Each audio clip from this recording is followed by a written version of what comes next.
Hello friends, welcome to wushu kitchen. ఇవాళ మనం ఈ వీడియోలో చాలా సింపుల్గా అండ్ ఈజీ ప్రాసెస్లో టమాటా రసంని ఎలా ప్రిపేర్ చేసుకోవాలో చూద్దాం.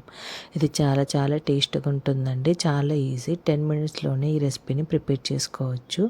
మీరు కనుక నా ఛానల్ని మొదటిసారి చూస్తున్నట్టయితే దయచేసి ఛానల్ని సబ్స్క్రైబ్ చేసుకోండి ఫ్రెండ్స్. మరిన్ని రెసిపీస్ కోసం ఈ వీడియోని ఎండ్ దాకా చూడండి, అయితేనే మీకు రెసిపీ ఫుల్ డీటెయిల్స్ తెలుస్తాయి. ఇప్పుడు సపరేట్గా ఒక బౌల్ తీసుకొని అందులో 100 గ్రామ్స్ చింతపండుని నానబెట్టుకోవాలి. 4 to 5 టమాటాలని చిన్న చిన్న పీసెస్ లాగా కట్ చేసుకొని టమాటాలు అండ్ చింతపండు జ్యూస్ని ఇలా తీసుకోవాలండి, వీడియోలో చూపిస్తున్న విధంగా. ఇప్పుడు సపరేట్గా ఒక బౌల్ తీసుకొని ఇలాంటిది ఏదైనా ఒక జల్లెడ తీసుకొని దీంట్లో టమాటాలు చింతపండు రసాన్ని సపరేట్ చేసుకోవాలి. పిప్పినంతా సపరేట్ చేసుకోవాలి జ్యూస్ నుండి. ఇప్పుడు ఇందులో 1 గ్లాస్ దాకా వాటర్ని యాడ్ చేసుకోవాలి.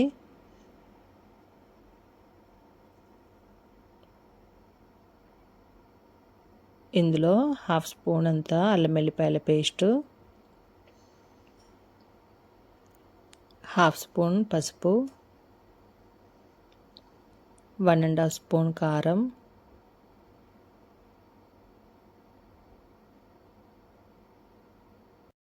సాల్ట్ రుచికి సరిపడినంత, 1/2 స్పూన్ మిరియాల పొడి. ఒకసారి వీటిని బాగా కలుపుకోవాలి. ఇప్పుడు ఇందులోనే 2-3 పచ్చిమిరపకాయలు వేసుకోవాలి. ఇప్పుడు స్టవ్ ఆన్ చేసి వీటిని లో ఫ్లేమ్లోనే బాయిల్ చేసుకోవాలి.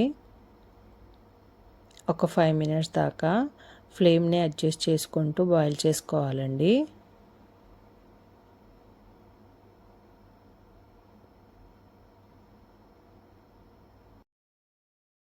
ఇందులోనే కొంచెం కొత్తిమీర వేసుకోవాలి.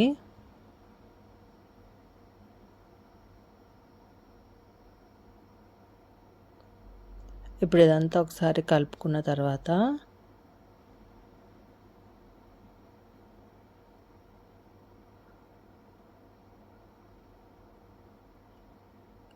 ఇలా బాయిల్ అవ్వడం స్టార్ట్ అయింది కదా. ఇప్పుడు ఇందులో 1/2 స్పూన్ అంతా జీలకర్ర పొడిని వేసుకోవాలి. దీన్ని ఒక 4 to 5 మినిట్స్ దాకా బాగా బాయిల్ చేసుకోవాలండి. మసాలాలన్నీ సూప్కి పట్టేలాగా ఒక 4 to 5 మినిట్స్ దాకా ఫ్లేమ్ని అడ్జస్ట్ చేసుకుంటూ బాయిల్ చేసుకోవాలి.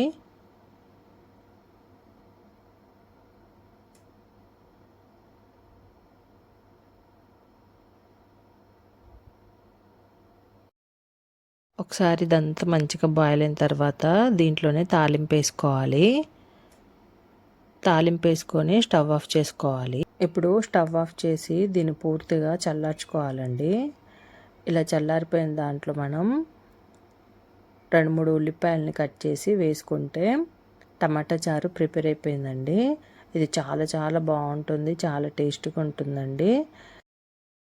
మీకు కనుక ఈ వీడియో నచ్చినట్టయితే దయచేసి సబ్స్క్రైబ్ చేసుకోండి ఫ్రెండ్స్, మరిన్ని రెసిపీస్ కోసం.